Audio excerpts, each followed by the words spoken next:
Donc effectivement, deux sujets ce soir, laïcité, langue française, c'est vraiment deux des grands combats du Québec en ce moment. Et j'ai la chance, à différents titres, avec différents chapeaux, dans différents contextes, d'être impliqué dans ces deux combats-là. Fait que ça me fait vraiment plaisir de vous en parler. On le disait à l'instant, au niveau de la laïcité, j'ai eu la chance de conseiller le ministre. Maintenant, j'ai la chance de représenter le mouvement laïque québécois devant les tribunaux, d'abord en cour supérieure, maintenant en cour d'appel. Et je vous dirai là, ce qu'il y en est dans quelques instants. J'ai aussi un bouquin sur la loi 21, loi sur la laïcité de l'État, commenté, annoté, genèse, philosophie, interprétation, application. Donc, si jamais ça vous intéresse, c'est un gros volume, c'est un truc assez juridique, mais il y a quand même une première partie plus philosophique. Donc voilà, ça pourrait vous intéresser. Le cas échéant, vous pourrez m'écrire, puis je pourrais vous trouver des copies de ce bouquin également. Donc, laïcité, langue française, deux dossiers qui évoluent en ce moment au Québec, mais qui sont rendus à des stades différents. Pour la laïcité, on a adopté une loi il y a 2 ans et demi. Elle est contestée devant les tribunaux, on est rendu en cour d'appel. Dans le cas du projet de loi 96, qui vient modifier la loi 101, on est encore au stade de l'étude en commission parlementaire. On s'attend à avoir des amendements dans les prochaines semaines. On s'attend et on espère une adoption au mois de décembre. Et malheureusement, on s'attend à ce qu'il y ait une contestation judiciaire assez rapidement par la suite, un peu comme la loi 21. Alors, c'est un petit peu de tout ça dont je vais vous parler, mais au niveau de la loi 21, on va surtout parler des arguments juridiques, de où on en est rendu dans les procédures devant les tribunaux. Pour ce qui est du projet de loi 96, on va regarder ce qu'il y a dedans, puis peut-être ce qui manque dedans, puis ce qui devrait, où le gouvernement devrait aller plus loin. Il est peut-être pas trop tard pour qu'on continue à mettre un petit peu de pression. Fait qu'on va parler de tout ça ce soir. Concernant la loi sur la laïcité, la première chose sur laquelle je veux insister, parce que c'est au cœur du procès, c'est souvent on se fait dire c'est une loi qui est contre la liberté de religion, c'est une loi qui discrimine. Il y en a des fois, même dans nos alliés, qui ont tendance à dire ouais, ça discrimine, mais c'est justifié, ou c'est une limite à la liberté de religion, mais c'est peut-être justifié, c'est raisonnable. Non, c'est pas une atteinte à la liberté de religion, c'est pas une loi de discrimination, au contraire, c'est une loi qui vient défendre la liberté de conscience, c'est une loi qui vient contrer les discriminations. Alors c'est ça qu'on a plaidé, puis jamais, puis autant nous, du mouvement laïque québécois, que l'Organisme pour les droits des femmes, que le gouvernement du Québec, on a toujours tenu cette ligne-là. Jamais on va aller dire oui, on discrimine, on s'excuse, mais on le fait pas trop, puis on est gentil. C'est pas du tout notre ligne. On est vraiment à la défense de la loi sans aucun compromis, autant de notre côté que du côté du gouvernement. On va encore plus loin que le gouvernement, mais quand même, on tient essentiellement des lignes, c'est similaire, puis c'est ce qui fait la force, je pense, de notre position, les trois groupes qui défendons la loi 21. Ce qui est important de savoir, c'est que dans la loi 21, on vient consacrer le droit à des services publics laïques. C'est tout nouveau. Ça n'existait pas avant, c'est vraiment la loi qui est venue ajouter ça en droit québécois. Ça pouvait exister un petit peu implicitement et directement avant. Il y a eu par exemple l'arrêt Mouvement laïque québécois, qui porte le nom de mon client, qui s'est rendu jusqu'en Cour suprême contre la ville de Saguenay. Vous vous souvenez peut-être de cette histoire-là, le maire de Saguenay voulait faire sa prière au conseil de ville. Mouvement laïque québécois a contesté ça. La Cour suprême a donné raison au mouvement laïque en disant, quand on est un représentant de l'État, dans le cadre de nos fonctions, on n'a pas le droit de pratiquer sa religion. C'est juste pas permis, c'est juste, il y a un devoir de neutralité religieuse. Autrement dit, ce que nous dit le droit, même avant la loi 21, que la loi 21 est juste venue préciser ça, c'est comme si, dans la liberté de religion, la liberté de conscience, il y a deux facettes. Disons, il y a un côté libre exercice, évidemment, on peut aller faire des prières, on peut aller à l'église ou à n'importe quel lieu de culte. Bon, il y a ça. Mais il y a aussi la neutralité religieuse de l'État, qui est l'autre facette de la médaille de la liberté de religion. Donc, c'est les deux. Pour vivre dans une société où on est libre sur le plan de la religion, ça prend les deux. Il faut avoir le droit de pratiquer, il faut avoir le droit de ne pas se faire imposer par l'État une religion quand on n'en veut pas. C'est les deux aussi importants l'un que l'autre. Et dans le cas d'un représentant de l'État, dans ses fonctions, c'est le devoir de neutralité qui l'emporte sur le libre exercice. Donc, c'est interne même à la liberté de religion. Donc, on n'a pas besoin de dire, il y a une atteinte à la liberté de religion, mais par contre, c'est justifié, puis on s'excuse, mon oncle. Non, c'est interne à la liberté de religion. Il y a ces deux facettes-là Puis quand on est un représentant de l'État dans le cadre de ses fonctions, c'est vraiment la facette du devoir de neutralité qui l'emporte. Donc nous, on a plaidé ça. Puis la loi 21, évidemment, c'est la même logique que l'arrêt mouvement laïque. Hein? Autant le maire de Saguenay n'a pas le droit de faire sa prière au conseil de ville, autant un enseignant n'a pas le droit ou un enseignant n'a pas le droit de porter son signe religieux quand il est en train d'enseigner devant des enfants. C'est la même logique, c'est juste qu'on l'a précisé, on l'a encadré, on a décidé à qui ça s'applique, à qui ça s'applique pas. Puis c'est le rôle du Parlement de, oui, s'inspirer de ce qui peut exister dans la jurisprudence, mais à un moment donné, de fixer des règles dans l'intérêt public.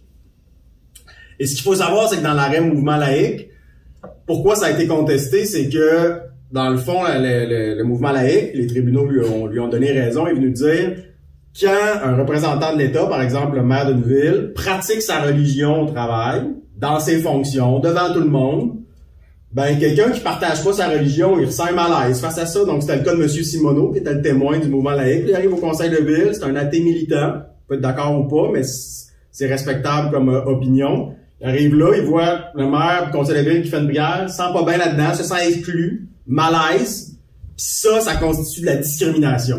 C'est-à-dire, je suis un représentant de l'État, puis je me sers de ma position pour imposer ma religion dans l'espace public. Ceux qui sont pas d'accord avec ma religion sont victimes de discrimination dans ce contexte-là.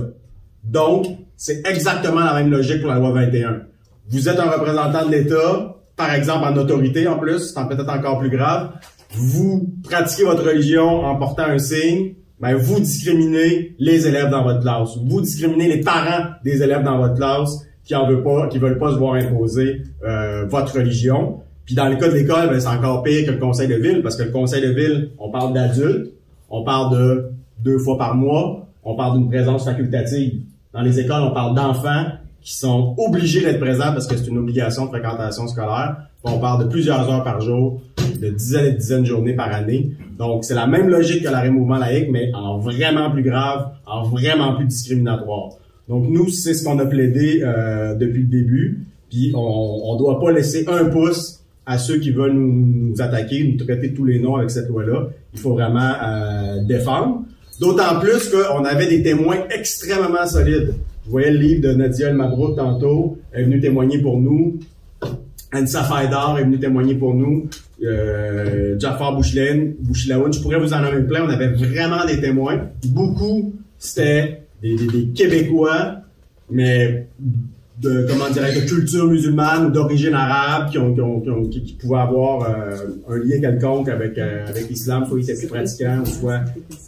Bref, ce qu'ils venaient dire, nos témoins, c'est que pour eux, dont les enfants peuvent avoir des noms d'origine arabe, par exemple, ben eux sont sous pression. Leurs enfants sont sous pression pour se soumettre, pour pratiquer de manière intense une religion.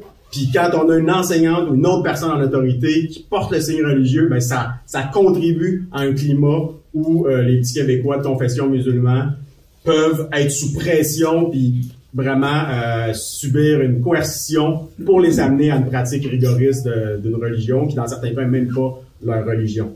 Fait que nos témoins ont été extrêmement solides, extrêmement courageux. Ils ont été soumis à des contre-interrogatoires vraiment agressifs. J'ai jamais vu des contre-interrogatoires aussi agressifs de ma vie. On était à la limite du respect du code de déontologie, tellement les avocats rentraient dans nos témoins de manière agressive. Je pense particulièrement à Jafar. Jafar, lui, il a un fils qui avait une enseignante avec un signe religieux. Donc, c'était pas, il nous parlait pas de la situation ou hypothétique ou si peut-être que. Non. Lui avait un fils. Son fils avait une enseignante avec un signe religieux. Puis Jafar est venu témoigner que son fils lui a dit que l'enseignante en question, ben, elle parlait plus de sa religion que des autres religions dans le cadre du cours ECR. Fait que, tu sais, la preuve, là, elle était béton. Puis il était fou braque l'autre côté des avocats là, dans leur contre-interrogatoire. Ils sortaient des articles en voulant dire que notre client était déjà sorti dans les médias, notre témoin, ce qui était faux. Mais ils faisaient n'importe quoi pour le déstabiliser, puis ils ont jamais été capables. Tous nos témoins ont été extrêmement solides. Et chapeau pour eux. D'ailleurs, ils ont reçu un prix même du mouvement laïque et tout, parce qu'ils ont été incroyables. Donc, on s'est bien battu, on a bien fait le travail en première instance. Malheureusement, tout était un peu joué d'avance en quelque part parce que dès le début, quand on a vu le juge qui était nommé, c'était un juge qui avait déjà rendu une décision favorable au port de la burqa. Fait que ça partait, on partait avec 2 prises et demie. Puis à certains moments dans le procès, on l'a vu assez rapidement, le juge a ouvert ses cartes. Il faut lui donner ça quand même, il a pas fait assemblant, là. Rapidement, le juge, à un moment donné, il a dit, c'est évident que les représentants de l'État ont le droit de porter des signes religieux au travail. Il y a eu une décision concernant un policier de la GRC là-dessus. Moi, quand j'ai entendu ça, je fais comme, quoi? Après ça, je suis allé voir la décision. Je me doutais que la décision ne disait pas ce que le juge prétendait qu'elle disait. Donc, je suis retourné voir la décision. C'est une vieille décision. D'abord, ça date d'avant l'affaire Mouvement laïque contre Saguenay. Fait que déjà, c'est même pas une décision de la Cour suprême. Mais en plus, dans cette décision-là, tout ce qu'on dit, c'est que si la GRC veut permettre le port de turban, elle peut le faire. C'est comme, autrement dit, c'est une permission de permettre. Donc, une permission de permettre, c'est une chose. Une interdiction d'interdire, c'est autre chose. Vous me suivez? Donc, le juge, il a sorti ce jugement-là, puis il y avait plein d'autres éléments dans ce jugement-là qui allaient dans notre sens, qui disaient, ouais, c'est quand même problématique, un policier qui est pas neutre, etc. Il y avait plein de choses dans le jugement-là qui allaient dans notre sens, puis ça disait clairement pas ce que le juge voulait lui faire dire. Fait que là, j'ai plaidé ça. Le juge, dans son jugement, il en parle pas de ce jugement-là. Parce qu'il a compris qu'il était vraiment mal barré, puis qu'il avait démontré que la compréhension qu'il en avait était pas la bonne. Mais il est quand même arrivé à la conclusion, bon, finalement, en tout cas, on le comprend du jugement, même s'il n'a pas vraiment pu se prononcer là-dessus parce qu'il y avait la disposition de dérogation. Mais on comprend que le juge essaie de dire que les représentants de l'État, parce qu'il reconnaît qu'une enseignante, c'est une représentante de l'État. Allô? Il reconnaît que c'est une représentante de l'État, donc elle a un devoir de neutralité, mais là, il essaye de s'en sortir en disant qu'elle a quand même le droit de porter un signe religieux, puis il n'y a aucun jugement qui vient appuyer ça. Donc, c'est vraiment comme très, très faible sur le plan juridique comme raisonnement. Mais bon, c'est là qu'il voulait aller, donc il va là.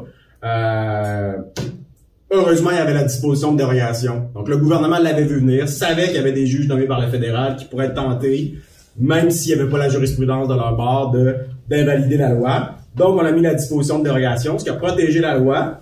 Mais là, le juge a trouvé, il était très imaginatif. Lui, le juge a déterminé que l'interdiction du port de signes religieux, mais aussi l'obligation d'enseigner, entre autres, à visage découvert, ça portait atteinte au droit des anglophones à une instruction dans leur langue. Fallait le faire. Trésor d'imagination, reconnaissons lui cela. Donc, il est venu nous dire, on s'entend, il n'y avait aucun fait à l'appui de ça. Tu sais, je dis pas, mettons, il y avait eu une école anglophone dans le fin fond de la Gaspésie, pénurie de main-d'œuvre, il faut fermer une classe, puis là, oups, il y a une enseignante avec un signe religieux qui pourrait y aller, puis là, on pourrait donner l'enseignement à des anglophones qui autrement n'auraient pas. Si ça avait été ça les faits, j'aurais dit, ouais, il y a peut-être quelque chose, on va avoir une petite compte à remonter.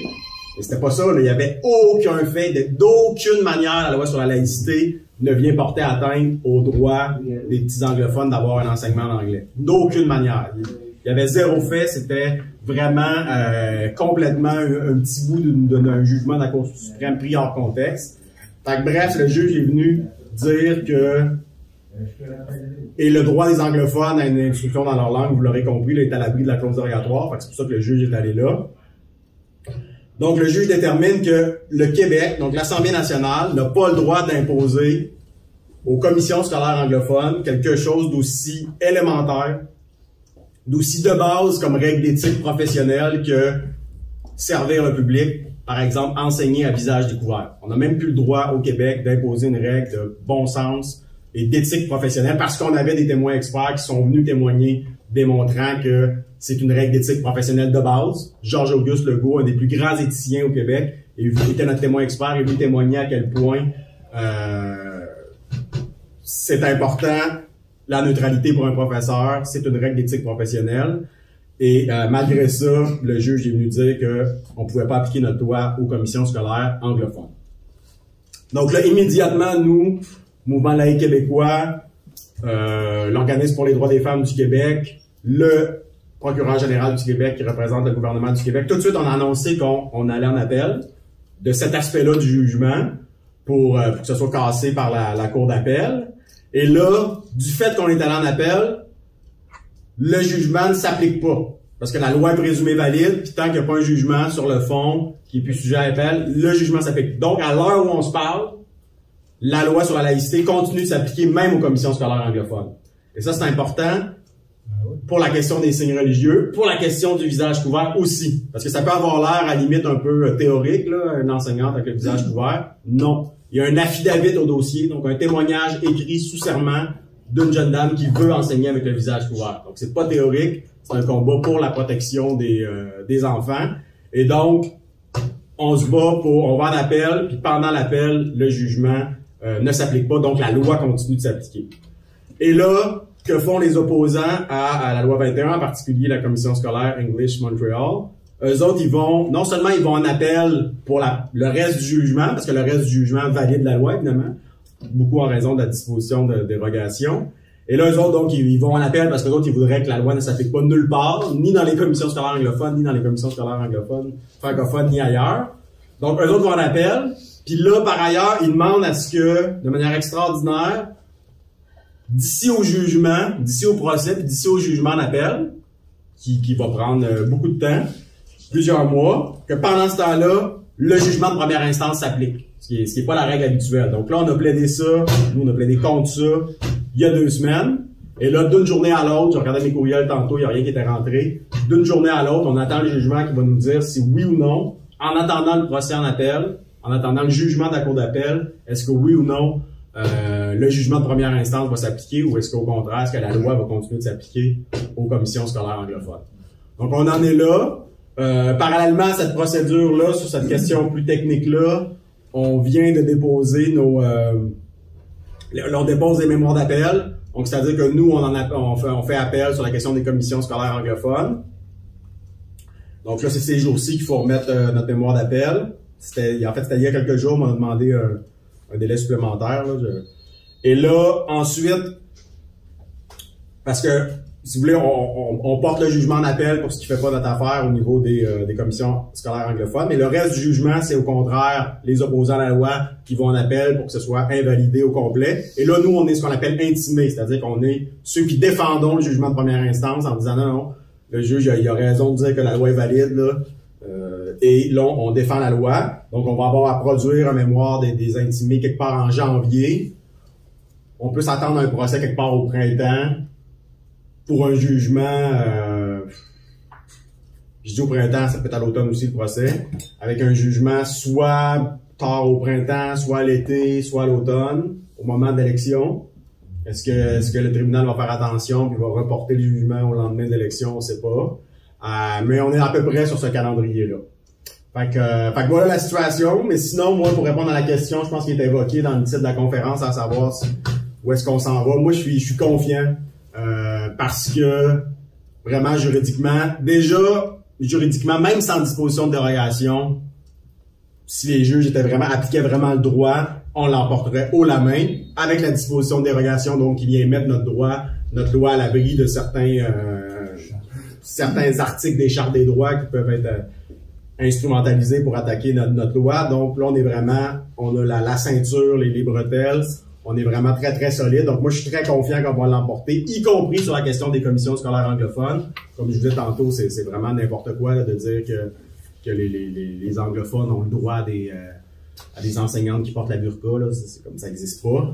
Donc, je suis confiant qu'on va l'emporter avec la disposition de dérogation. Si on n'avait pas la disposition en droit, on aurait raison quand même. Mais là, les juges militants nommés par le fédéral pourraient quand même, ça viendrait fragiliser la loi. Donc là, ça va être important à la prochaine élection. Les partis qui veulent pas renouveler la clause dérogatoire, Québec solidaire, Parti libéral, va vraiment falloir les mettre sur le grill pour leur dire, si vous n'êtes pas d'accord avec la loi, là, ben, ayez le courage de le dire aux Québécois et de vous présenter aux élections.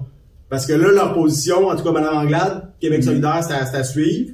Mais elle, Mme Anglade, a dit, moi, je vais pas l'abroger la loi, je vais juste enlever la disposition de dérogation, je vais laisser les juges nommés par le fédéral l'abroger. C'est comme manque total de leadership, là, qu'elle s'assume, si elle est contre, on fera une élection là-dessus, on va la gagner. Mais là, elle cherche une position de compromis, elle dit, je vais laisser les juges nommés par le fédéral faire le boulot à ma place. Donc vraiment, il faut pas la lâcher, prochaine élection, il faut que ce soit un enjeu et qu'elle en ait à payer le prix, là, si vous voulez mon avis. Donc voilà pour la loi sur la laïcité. J'imagine qu'on peut faire les 2 sujets puis période de questions après. Procédons comme ça, super. Donc ce qui est arrivé avec la loi 21, quelque chose de semblable risque d'arriver avec la loi 96. C'est-à-dire le lendemain de l'adoption, on va se faire traîner devant les tribunaux, on va se faire traiter de tout et non, ça va être attaqué de manière virulente devant les tribunaux. Même si De la même façon que la loi 21 porte pas atteinte aux droits, au contraire, ça vient renforcer les droits avec le droit des services publics laïques. Même chose pour la loi 96, mais elle va être attaquée de semblable manière.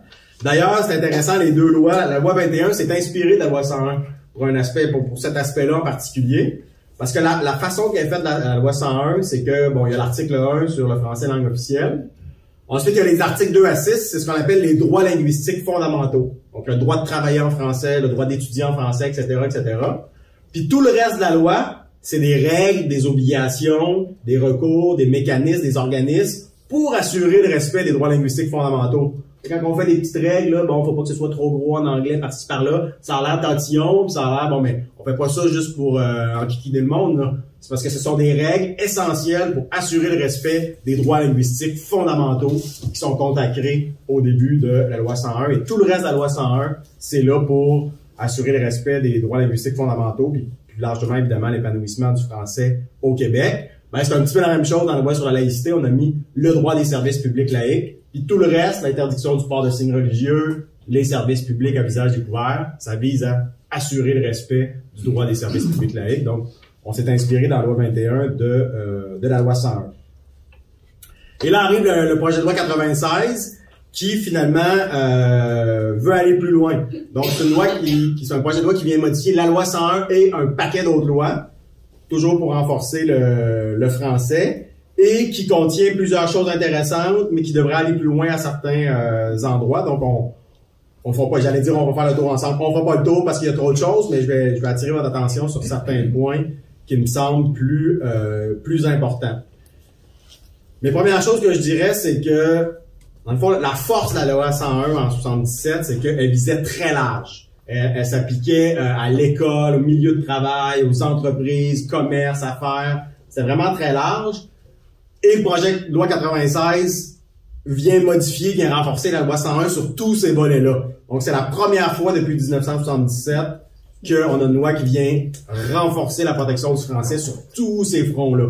Donc, ça, c'est la première des choses qu'il faut pas perdre de vue. C'est l'ampleur de la réforme. Là, c'est 200 articles. C'est vraiment très, très gros. C'est du jamais vu là, en 45 ans.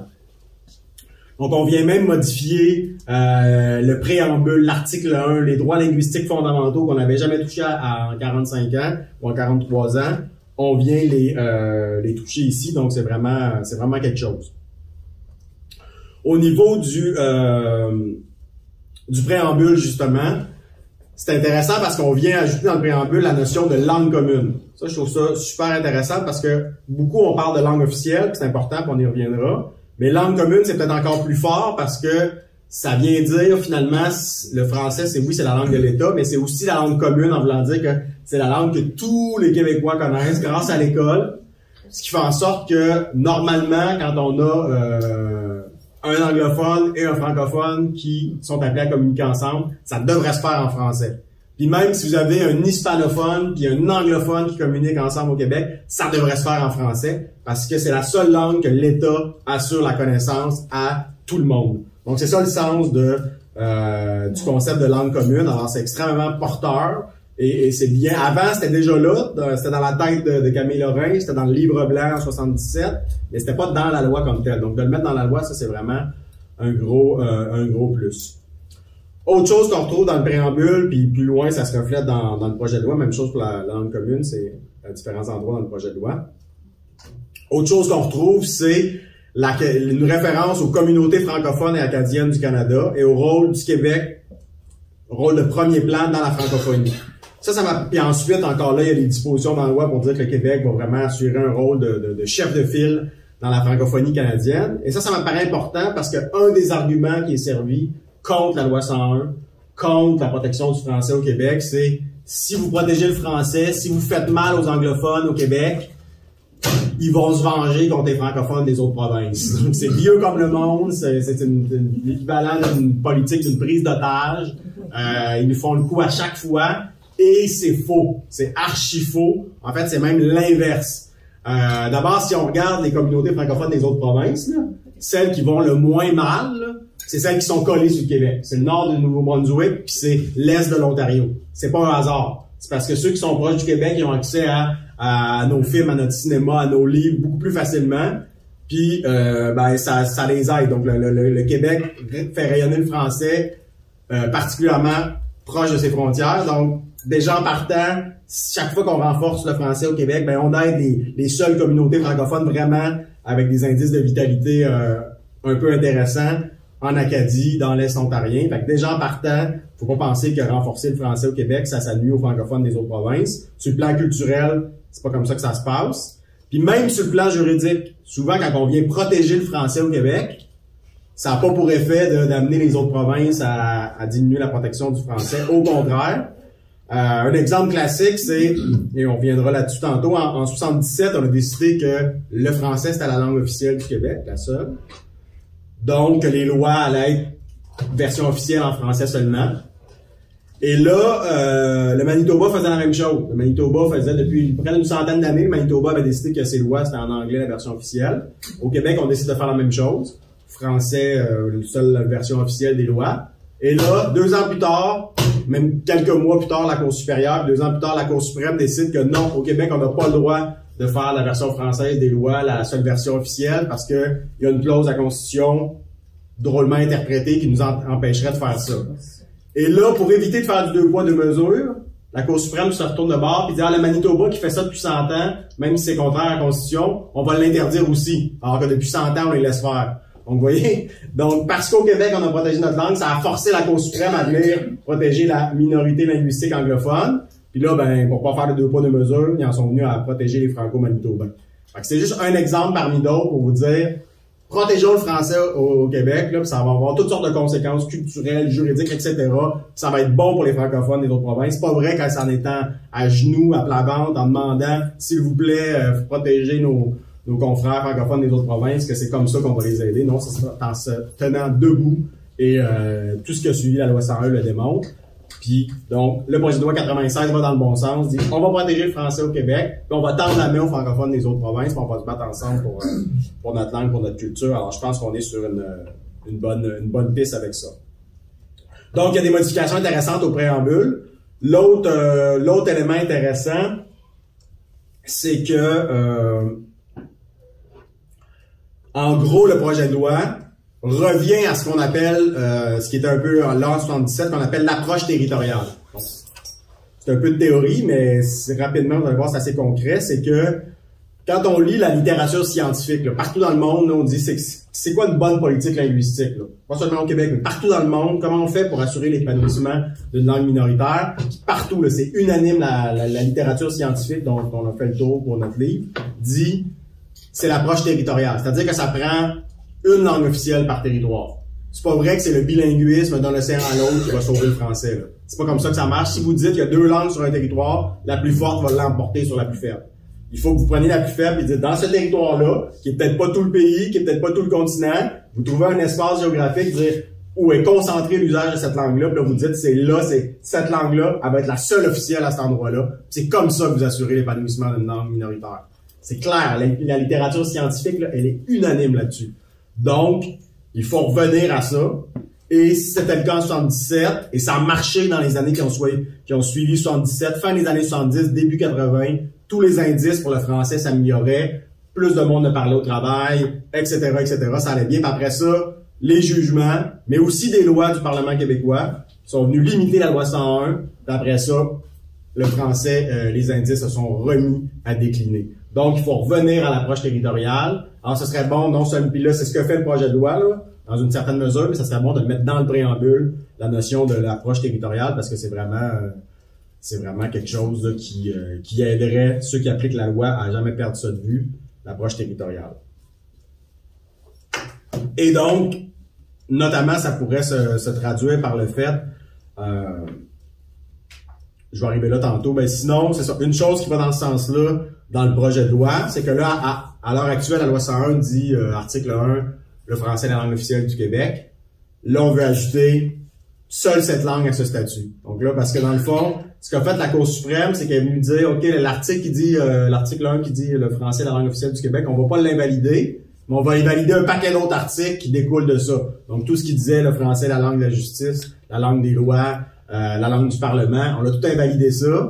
Alors que langue officielle, normalement, ça veut dire langue de l'État. L'État, c'est quoi? C'est exécutif, avec le gouvernement et ses règlements, législatif, le Parlement et ses lois, judiciaire, les tribunaux puis leurs jugements puis les procédures. Donc, concrètement, langue officielle, normalement, ça voudrait dire le français au gouvernement, au Parlement, devant les tribunaux. La Cour suprême a invalidé en imposé l'anglais partout dans ces 3 branches de l'État. Donc, le français est plus vraiment une langue officielle, mais elle a gardé, de manière symbolique, l'article 1. Donc là, on vient de dire à l'article 1, seul le français est langue officielle. Puis après ça, on tente de rétablir le français comme langue des tribunaux, comme langue des lois et comme langue des règlements. Puis c'était essentiellement le sens, et c'est toujours le sens de notre bouquin « Restaurer le français langue officielle », où, avec Maître François Côté, on démontre que c'est possible. Même s'il y a eu un jugement en 79 contre la loi 101, ça a changé depuis. Il y a déjà une nouvelle constitution depuis 82. La constitution a évolué. Il y a plein de choses qui sont survenues. Donc, nous, on défend cette thèse-là. C'est qu'à un moment donné aussi, il faut arrêter de penser que parce qu'on a perdu une fois il y a 40 ans, il n'y a plus rien à faire. Il faut revenir à la charge. Il faut virer chaque roche, voir chaque possibilité. C'est ce qu'on a fait avec le bouquin. Dans le fond, l'Institut de recherche sur le Québec, que j'ai maintenant l'honneur de diriger, d'assurer la direction scientifique, nous avait trouvé une subvention. Au début, même moi et François, on n'était pas sûr. On était là, il me semble la Cour suprême, elle a été claire. On peut pas revenir avec une version officielle des lois en français. Puis en fouillant, on a découvert, ben non, il y a de la nouvelle jurisprudence, puis il y a des nouveaux arguments plaidés. Puis si on décide qu'on fait le combat, on peut le faire, puis on peut le gagner. Fait qu'on l'a mis dans le projet de loi, puis c'est drôle parce que quand je donnais une conférence sur mon livre il y a à peu près 1 an, je disais toujours, ben voici c'est quoi notre thèse, puis là j'expliquais qu'on peut rétablir la version française de la loi constitutionnelle officielle, ou minimalement rétablir la primauté de la version française de la loi. Dire, OK, il peut y avoir une version anglaise de la loi, mais quand la version française et la version anglaise disent pas la même chose, faut que ce soit la version française qui l'emporte, parce que c'est la seule qui est débattue, c'est la seule qui est démocratique, c'est la langue de la démocratie au Québec, c'est le français. Donc, on propose ça. À chaque fois, je présentais ma thèse, je disais, puis là, il y a un projet de loi qui s'en vient, mais ça sera pas dans le projet de loi, là, oubliez ça, le gouvernement ira jamais là, le barreau est pas d'accord, puis c'était bien le fun d'écrire le livre, mais le gouvernement fera rien avec ça. Moi-même, je disais ça. Puis finalement, le gouvernement l'a mis dans la loi, la primauté de la version française des lois. Puis le barreau, puis plein de monde sont grimpés au rideau. Mais c'est pas grave, ils l'ont fait. Fait que, tu sais, quand j'entends des collègues, par ailleurs estimables, qui disent que le projet de loi, il n'y a rien là-dedans, ça change rien. Un instant, là. Je comprends que c'est symbolique, je comprends que c'est un peu une avocasserie, j'en suis conscient, mais quand même, c'est pour dire que quand on a préparé le terrain, qu'on a démontré qu'il y a des gestes qui pouvaient être posés, ben le gouvernement est allé là. Fait que ça, on peut quand même saluer ce travail-là. C'est surtout que ça veut dire qu'il y a du monde au gouvernement qui lise nos travaux. Tu sais, que quand l'Institut de recherche sur le Québec, qui est l'Institut de recherche du mouvement national, donc de chacune des sociétés Saint-Jean-Baptiste, quand on publie des choses, il y a des gens au gouvernement qui nous lisent. Puis là, à ce temps, même l'opposition nous lit parce qu'ils savent que le gouvernement nous lit. Fait que même l'opposition nous lit à cette heure, même les libéraux. Donc, c'est pour dire que ça vaut la peine de faire le combat des idées parce qu'on a un gouvernement qui est prêt à aller au front de temps en temps pour nous. Bon, tantôt j'arriverai au point. De temps en temps. Tantôt j'arriverai au point où des fois ils vont pas au front alors qu'ils devraient, mais là-dessus, il faut le reconnaître. Et là, donc, dans le projet de loi, il y a, toujours dans la même logique que je vous disais tantôt, on ajoute des droits fondamentaux. Donc, on ajoute le droit linguistique fondamental à une justice puis une législation en français. Puis là, ensuite, on a des règles précises, primauté de la version française des lois pour s'assurer le respect du droit linguistique fondamental à une législation en français. Donc, on est toujours sur la même logique. On a des droits linguistiques fondamentaux, puis ensuite, on a des règles pour en assurer le respect. Autre droit linguistique fondamental qui est ajouté, le droit d'apprendre le français. Donc, on consacre un droit linguistique fondamental d'apprendre le français au Québec, donc particulièrement pertinent pour nos compatriotes issus de l'immigration. Et là, on vient créer Francisation Québec.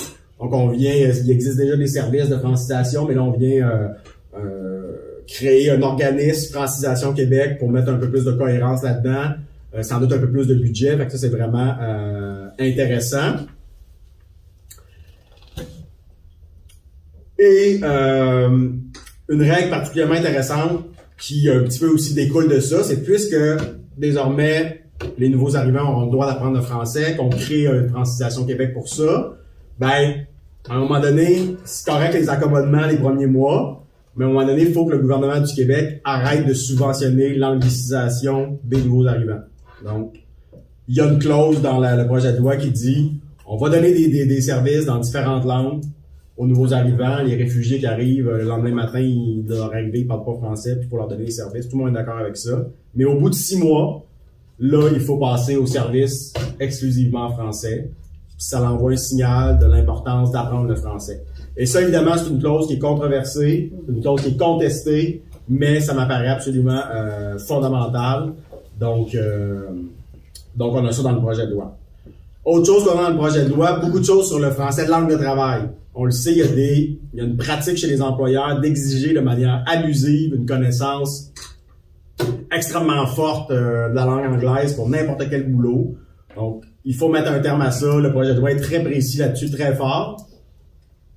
Et là, vous avez peut-être vu ces derniers jours, le dernier épisode, un petit peu lié à ça, puis lié à la langue de la justice dont je parlais tantôt.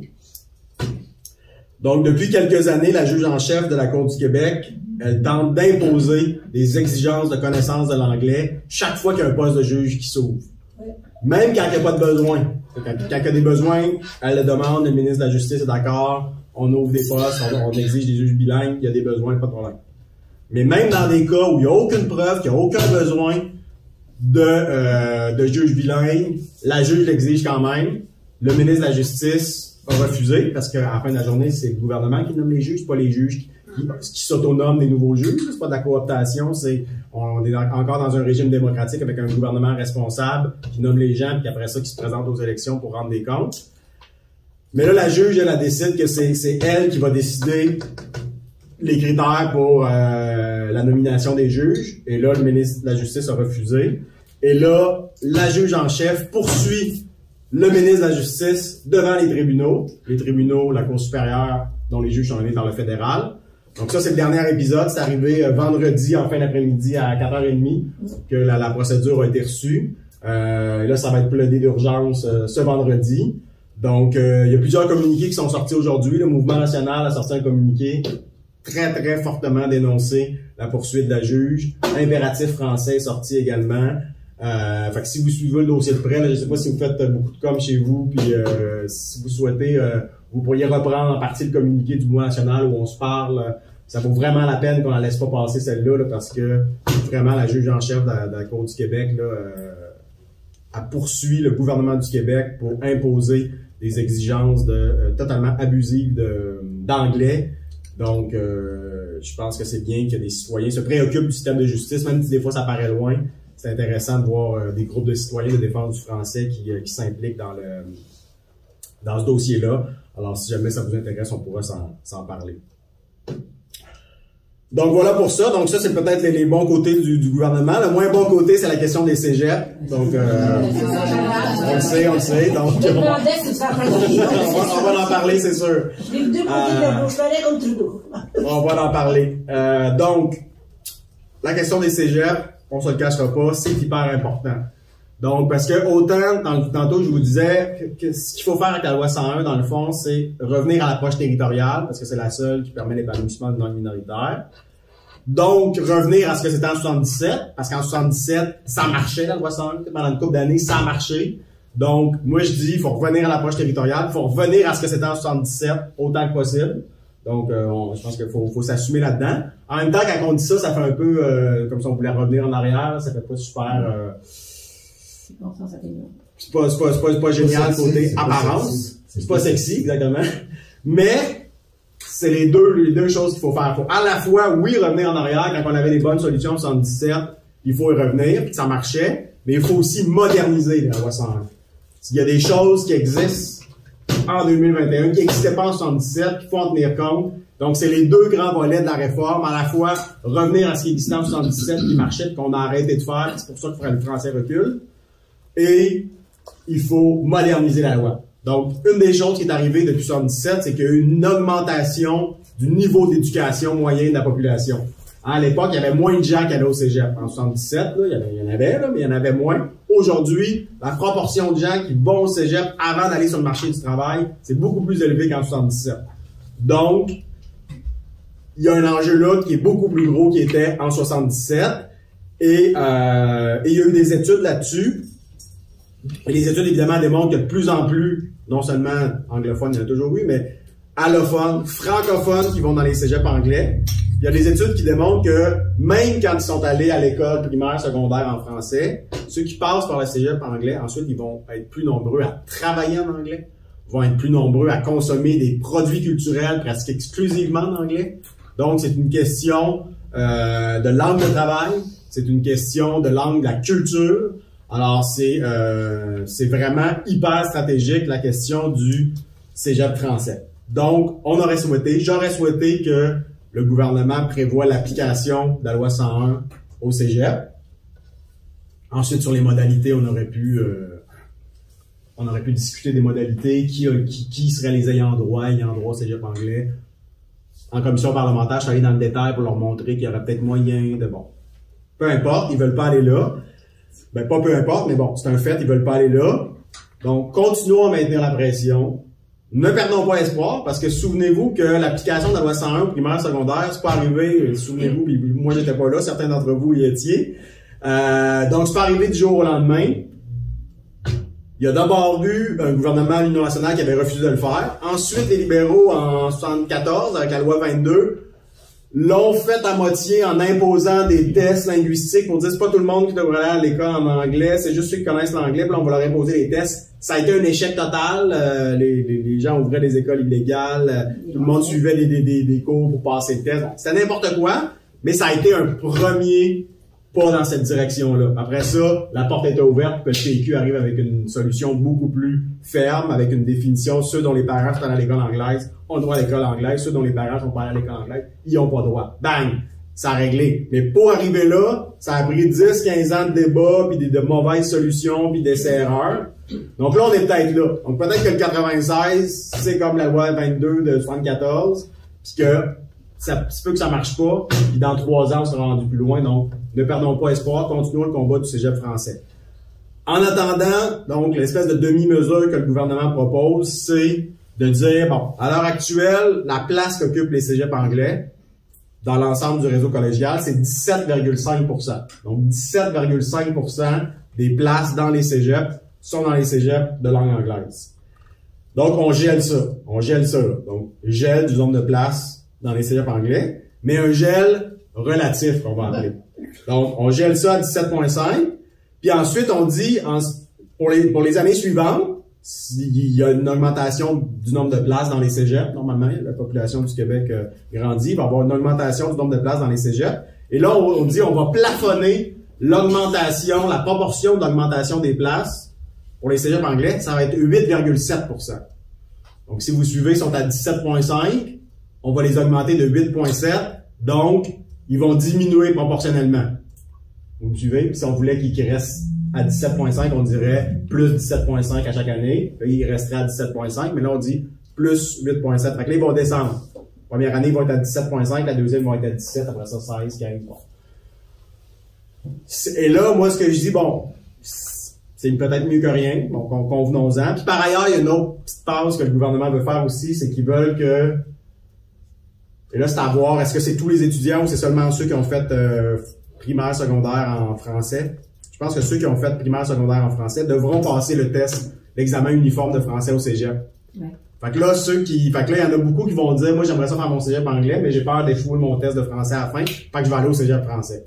Là, il y a aussi cette petite passe-là. Mais on voit qu'on prend des moyens détournés pour arriver à une fin alors qu'il existe un chemin direct pour y arriver. On en convient, mais c'est pour vous dire que c'est pas vrai qu'il n'y a rien dans le projet de loi là-dessus. Donc, il y a ça. Moi, ce que je propose avec d'autres, c'est de dire, ben, au moins, ils pourraient mettre des objectifs dans la loi. Parce que, qu'est-ce que ça veut dire, 17,5% avec 8,7% d'augmentation? Où ça nous mène dans le moyen terme, là? Moi, j'ai calculé que dans 10 ans, on va être rendu à 13%. On va être passé de 17,5 à 13, mais le quantitatif, c'est moins mon domaine, fait que je suis pas sûr que j'ai bien calculé, mais il me semble que le gouvernement devrait faire le calcul, le mettre dans la loi. Après ça, le commissaire à la langue, qui va être créé par le projet, le ministère de la langue, parce qu'on va créer un ministère de la langue, la première fois au Québec, pas seulement un secrétariat, c'est prévu dans le projet de loi, pourrait suivre ça, on pourrait atteindre certains résultats à moyen terme. Donc voilà pour la question du cégep. L'autre chose sur laquelle je veux attirer votre attention dans le projet de loi, c'est qu'à plusieurs reprises, Et là, si j'avais utilisé une image, c'est comme s'il y avait un joueur de golf sur un verre, avec un coup de roulé très très long. Puis là, il fait son coup de roulé, puis là, la balle, elle s'approche du trou, vraiment très très long, puis là, elle va jusque sur le bord du trou, mais elle rentre pas dedans. C'est un peu ce qui arrive avec la question de la convergence culturelle et le projet de loi. Donc, la convergence culturelle ou la culture de convergence, c'est le modèle d'intégration qui a été mis de l'avant au lendemain de la loi 101. C'est-à-dire, plutôt que de dire on va faire du multiculturalisme, que chacun a sa culture, ou de l'interculturalisme, chaque groupe, selon ses origines, a sa propre culture, mais on interagit un petit peu ensemble, qui est, à mon avis, pas une façon de faire qui assure l'avenir du français et de la culture québécoise. La logique, c'était celle de la politique de développement culturel qui a été adoptée le lendemain de la loi 101, c'est de dire si on a une langue commune, qui est reconnue comme telle, le français, ben forcément on a une culture commune qui doit être reconnue comme telle, la culture québécoise. On pourrait dire la culture québécoise d'expression française, si on voulait être plus précis. Donc ça va ensemble, et parce que une langue, c'est pas juste une chaîne de mots, c'est pas juste un véhicule de communication, c'est un véhicule culturel. Alors que le fédéral, les autres, c'est pas ça qu'ils disent, les autres fédérales, c'est le bilinguisme dans un cadre multiculturel ou le multiculturalisme dans un cadre bilingue. Donc, ils séparent langue et culture. Ça n'a aucun sens. Au Québec, on fait pas ça, on considère que ça va ensemble. Donc, si on a une langue commune, ça veut dire qu'on doit aussi avoir une culture commune. Puis de la même manière, tantôt, je vous disais une langue commune, ben, ça n'empêche pas les anglophones de parler en anglais à la maison ou dans leur communauté. Même chose pour les hispanophones. Mais tout le monde parle français. Puis ça, c'est la langue de communication entre les différents groupes linguistiques. Ben, c'est la même chose pour le concept de culture commune. Ça n'empêche pas qu'il peut y avoir des gens qui sont arrivés d'ailleurs dans le monde puis qui ont leur propre culture, c'est très correct, mais de par l'école, on va s'assurer qu'au fil des générations, tout le monde ait un minimum de références communes et ensemble, on va bâtir une culture québécoise qui est évidemment appelée à évoluer. C'est pas un truc figé, c'est un truc qui évolue avec des apports provenant de partout dans le monde. Donc, c'est la logique de ce qu'on appelle la convergence culturelle. Et là, pourquoi je vous disais qu'on a un roulé avec la balle qui arrive juste sur le bord du trou et pas tout à fait dedans, c'est que à plusieurs endroits dans le projet de loi, le gouvernement parle de la culture comme liant, puis là, il est vraiment sur le bord de dire qu'on a une culture commune, qu'on a une culture de convergence au Québec, mais il le dit pas tout à fait. Il se garde une gêne. Je sais pas pourquoi, s'il y a peur peut-être qu'il y a des groupes de défense du multiculturalisme, de l'interculturalisme qui soient contre ça, mais de toute façon, ces groupes-là sont déjà mobilisés, ils sont déjà contre le projet de loi, donc je sais pas exactement. Puis il y a une espèce de mythe là, qui dit que ouais, le PQ avait proposé 178 à la culture de convergence, mais ensuite ça a été rejeté, puis ils l'ont regretté après. Non. Moi, je viens de publier un article dans le Journal canadien Droit et Société, là, un truc hyper scientifique avec 22 comités de révision. J'ai tout fait le tour de la littérature, puis ben oui, c'est sûr qu'il y a eu des critiques contre la convergence culturelle. De la même façon qu'il y a des critiques contre le multiculturalisme, ça fait jamais l'unanimité, ces concepts-là. Mais chacune des critiques, chacune des fois où quelqu'un est venu critiquer la culture de convergence, dire vous voulez assimiler les minorités, vous brimez les droits fondamentaux, tout ça, chaque fois il y a eu quelqu'un pour répondre. Chaque fois quand Fernand Dumont faisait la promotion de la culture de convergence, Gérard Bouchard les critiquait, ben Serge Quentin répondait. Serge Quentin qui est quelqu'un de chez vous, je pense, de l'UQTR, si je ne me trompe pas. Donc, c'est pas vrai que la convergence culturelle, c'est un truc qui a existé, puis après ça a été banni parce que ça n'avait pas d'allure. Non. Systématiquement, j'ai fait le tour de la littérature, puis à chaque fois qu'il y a eu une attaque, il y a eu une réponse. Donc, c'est un concept qui est tout à fait défendable, qui est celui qui convient le mieux au Québec. Donc, la prochaine étape, et selon mes informations, le gouvernement est vraiment passé proche de le faire. Puis ça, j'ai encore espoir que pendant les auditions qui s'en viennent, pendant l'étude article par article du projet de loi, j'ai espoir que le gouvernement dépose un amendement pour prévoir une politique sur la culture commune, sur la convergence culturelle. J'ai vraiment cet espoir-là. Autant pour le cégep, j'ai pas l'impression que le gouvernement va bouger à court terme, là. C'est plate. On peut faire la bataille quand même, puis on peut maintenir la pression, mais pas là, comme je vous dis, dans 2-3 ans peut-être, pas là. Autant pour la convergence culturelle, là, je pense que si vous croisez votre député de la CAQ ou du PQ qui pourrait arriver aussi avec un amendement dans ce sens-là, dites-leur. Je pense que s'il y a un combat qu'on peut gagner à court terme, dans le cadre de l'étude article par article du projet de loi 96, c'est celui d'une politique de convergence culturelle qui accompagnerait la politique de langue commune puis le projet de loi 96. Donc ça, j'ai bon espoir qu'on puisse y arriver. Sinon, j'ajoute deux, trois petits points rapidement. J'imagine j'ai probablement dépassé mon temps. trois autres petits points sur lesquels je voulais attirer votre attention. Quelque chose d'intéressant dans le projet de loi, c'est qu'on passe, pour ce qui est de la démarche de francisation des entreprises, donc à partir de quel moment on demande aux entreprises de remplir des formulaires puis de s'assurer qu'ils font tout le possible pour que tout le monde travaille en français, que les clients aient service en français, les logiciels en français et tout. Donc, il existe une démarche de francisation dans la loi. Puis avant, c'était les entreprises de 50 employés et plus. Et là, le gouvernement, le projet de loi 96, a diminué ça à 25 employés et plus. Et ça, j'avoue que chapeau, parce que la Coalition Avenir Québec, c'est un parti qui est proche des petits entrepreneurs. Les petits entrepreneurs, souvent, ils n'aiment pas ça, de la bureaucratie, puis des formulaires à remplir et tout, puis on les comprend, mais ça vaut la peine pour la langue française. Alors moi, j'étais pas sûr que le gouvernement allait aller là, vu sa proximité avec le monde des petites entreprises. Il a quand même choisi d'aller là. Fait que, on voit qu'il y a quand même un minimum de sérieux quand on parle de défense du français. Par contre, j'aurais aimé qu'il aille plus loin parce que donc le certificat de francisation, c'est bien, mais ce qui est encore mieux, c'est le comité de francisation. Quand une entreprise est obligée d'avoir un comité avec des représentants des syndiqués, des représentants des patrons, puis là, ensemble, ils doivent s'assurer du respect des droits linguistiques et tout. C'est encore plus fort que juste un certificat. Donc, moi, ce que je proposais dans mon mémoire, c'est de dire, à l'heure actuelle, pour avoir un comité de francisation, c'est les entreprises de 100 employés et plus. On pourrait diminuer ça à 75. De la même façon qu'on passe de 50 à 25 pour le certificat, on pourrait passer de 100 à 75. La FTQ proposait même de descendre à 50 pour certaines institutions publiques. Donc, vraiment, d'augmenter, autrement dit, le nombre d'entreprises qui ont un comité de francisation où vraiment on sait à qui s'adresser quand on est dans une grande firme d'avocats ou de comptables, puis que du jour au lendemain, il y a des boss qui décident que tout ça passe en anglais, là. On sait qui aller voir, puis il y a des gens qui sont mobilisés avec un comité pour assurer le respect des droits linguistiques. Donc ça, je pense que le projet de loi pourrait aller plus loin. Et, autre place, le projet de loi pourrait aller plus loin sur l'affichage, la fameuse question de l'affichage. Le projet de loi fait quelque chose d'intéressant parce que ce qui s'est passé au niveau de l'affichage, c'est qu'en 77, c'était affichage exclusif en français au niveau commercial, on s'entend, pas l'affichage religieux, charitable ou quoi, vraiment l'affichage commercial. On avait dit exclusif en français. Après ça, la Cour suprême est venue dire non, ça porte atteinte à la liberté d'expression. Et là, on a dit ça peut être seulement la nette prédominance du français. Donc 2 tiers en français, 1 tiers en anglais. Là, après ça, il y en a qui ont commencé à mettre leur marque de commerce en plus. Fait que là, c'était plus 2 tiers en français, c'était 2 tiers français, 2 tiers anglais d'explication, mais une grosse marque de commerce, une langue anglaise à côté. Donc là, ça marchait plus.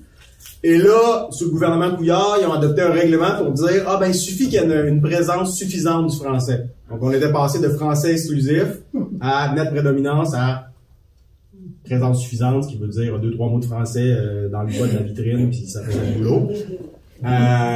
Donc, là, le projet de loi dit non, nette prédominance du français, même quand il y a une marque de commerce, une langue anglaise qui est affichée. Donc ça, c'est vraiment un progrès. Mais moi, je pense qu'on pourrait aller plus loin. Je pense qu'on pourrait revenir à l'affichage exclusif en français au niveau commercial.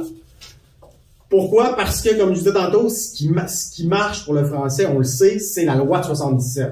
Ça fonctionne. Après ça, on a comme fait plein de compromis, puis le français a décliné en conséquence. Donc, revenons à 75. Bon, après ça, on est conscient que il y a des batailles qui ont été menées, puis c'est sûr que le petit cordonnier d'un petit village anglophone des cantons de l'Est qui veut afficher en anglais, là, c'est sa cause est sympathique. Donc, soyons réalistes. Appliquons la règle de l'affichage exclusif commercial en français aux grandes entreprises.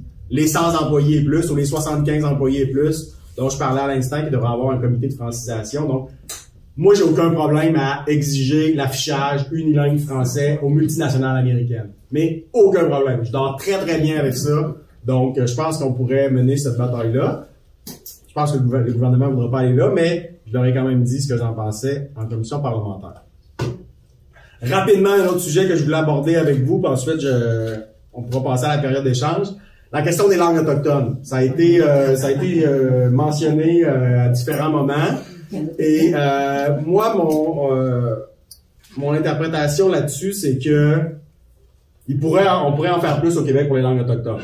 On se cachera pas, mais en même temps, faut pas penser que on n'aurait jamais rien fait. Au contraire, dès 77, la loi 101 contenait des clauses favorables aux langues autochtones, puis on était en avance sur les autres là-dessus.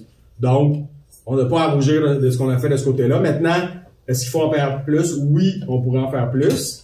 Par contre, c'est pas dans la loi 101, à mon avis, qu'il faut en faire plus pour les langues autochtones, pour une raison assez simple, c'est que, mais en fait un peu technique en même temps, c'est que la loi 101, la façon que ça fonctionne, c'est que vous avez les clauses pour le français, qui sont les principes d'interprétation large. Il y a des clauses qui permettent l'usage de d'autres langues, c'est des exceptions d'interprétation stricte. Fait que si vous voulez prévoir des choses pour les langues autochtones dans la loi 101, mais ça sera toujours des exceptions au principe que c'est le français qui est la seule langue commune officielle. Donc, si vous voulez vraiment faire quelque chose pour les langues autochtones, vous êtes mieux de faire une loi à part. Ça va être beaucoup plus efficace du point de vue de la légistique, de la science, de la rédaction des lois. Donc, et de toute façon, il faut négocier ça avec les nations autochtones. Ça se fait pas genre dans des amendements improvisés la semaine prochaine. Là.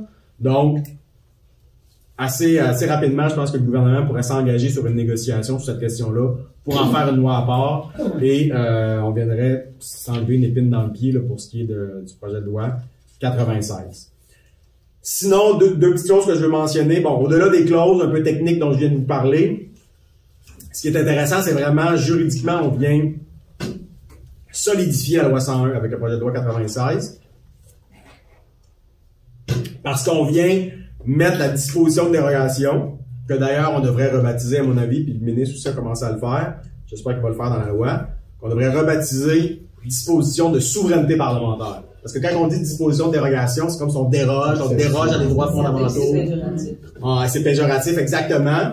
Alors que, au contraire, c'est un geste hautement démocratique de dire l'Assemblée élue par le peuple a décidé que les différents droits et libertés au Québec, ça se concilie de telle façon. C'est pas les juges nommés par le fédéral qui vont venir décider. Donc, c'est de la souveraineté parlementaire. C'est le terme reconnu par tout le monde. Donc, moi, j'appellerais ça une disposition de primauté parlementaire ou de souveraineté parlementaire, qu'on devrait le mettre dans le projet de loi pour forcer nos adversaires à employer ce thème-là qui est le bon. Donc, le projet de loi 96 utilise la disposition de souveraineté parlementaire pour se protéger contre les jugements qui instrumentalisent les chartes des droits contre la protection du français. Donc, on met la disposition de souveraineté parlementaire non seulement pour le projet de loi 96, mais pour toute la loi 101. Donc, c'est ça qui est intéressant. Donc, on vient éviter l'erreur qu'on a fait en 77, de ne pas mettre la disposition en 77. Puis là, il y a eu plein de jugements qui sont venus limiter la portée de la loi 101. Donc là, on vient la renforcer. En plus, on prévoit une autre clause qui fait que la loi 101 va être au-dessus des autres lois. Comme si c'était la Constitution du Québec, la loi 101, ce qu'elle est finalement, ce qu'elle devient avec cette loi-là. Donc ça, c'est symbolique, mais ça fait en sorte que tous les projets de règlement et les prochaines lois vont pas mal devoir être conformes à la Charte de la langue française. Fait que, encore là, c'est un petit peu un truc d'avocat, mais c'est quand même fort. Puis éventuellement, si on devait se doter d'une loi qu'on appellerait Constitution québécoise, ben il y aurait déjà ça comme principe que la loi 101, c'est au-dessus des autres lois, c'est pas en dessous. Bref, en conclusion, une modification comme ça de la loi 101 et plus largement du droit linguistique, parce qu'il y a plein d'autres lois qui sont modifiées, ça arrive une fois par génération. C'est la première fois depuis 1977 qu'il y a un projet de loi de cette ampleur-là. Il y a eu plein de modifications au cours des années, là, mais toujours des petits trucs techniques. Jamais une grande réforme comme ça. C'est la première fois, ça arrive une fois par génération. Donc, il faut pas rater notre coup. Il faut vraiment à la fois moderniser la loi 101 pour tenir compte des réalités du Québec actuellement. Je vous en ai pas parlé, mais il faudrait un droit des technologies de l'information en français. Donc, il y a plein de choses à faire pour moderniser la loi 101. En même temps, il faut revenir à certains éléments de 77 parce que c'est ça qui a fonctionné. Donc, c'est les deux bouts de l'équation, modernisation, retour à la recette de l'approche territoriale de 77. Il faut ajouter à ça une politique de convergence culturelle parce qu'on peut pas penser la langue au Québec sans penser la culture. Et ça, cette bataille-là, elle est possible, on peut la gagner. Et c'est grâce à l'Institut de recherche sur le Québec, au mouvement national, à chacune des sociétés régionales. Si un projet de loi 96 de cette ampleur-là, c'est grâce à vous, c'est grâce à nous. Alors, continuons le combat, on va y arriver. Merci.